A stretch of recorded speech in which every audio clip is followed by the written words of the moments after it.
to RESN, Regional Environmental Studies News, where we talk about the environmental history of North America and other current events.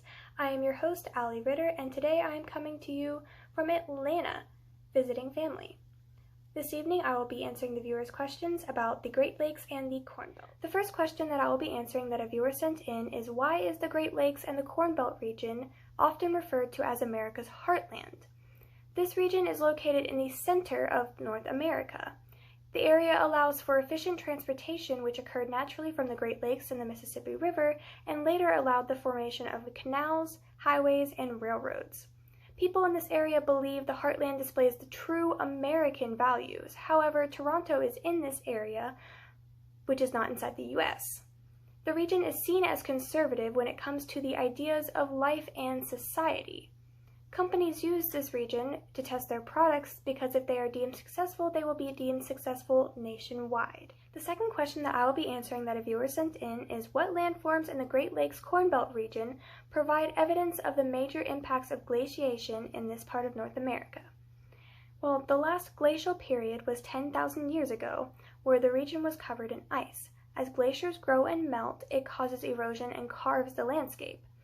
As the ice slowly melted, the Great Lakes were formed. The Great Lakes flow into the St. Lawrence River and east into the Atlantic, which is where all that melted ice flowed into. The lands south of the Great Lakes and areas where glaciation did not occur have more hills and significantly less fertile soil. The glaciers scraped the topsoil and made the landscape less fertile. The driftless area is an example of this. Southwestern Wisconsin, northeastern Iowa, and southeastern Minnesota was not glaciated and has limited agriculture due to this issue.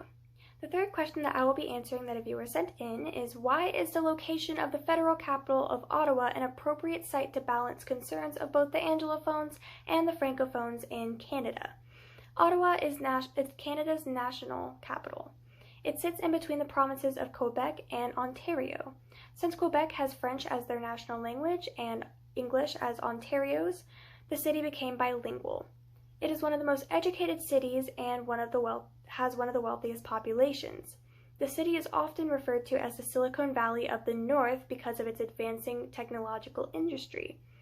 Functioning mainly as a government center, this well-educated bilingual city is able to settle disputes between the two neighboring provinces because of their cultural connections. That's all I have for you today. Please remember to do something environmentally sustainable this week, and tune in next week for when I will be answering the viewers' questions about the Inland South. I am Allie Ritter, and this was RESN.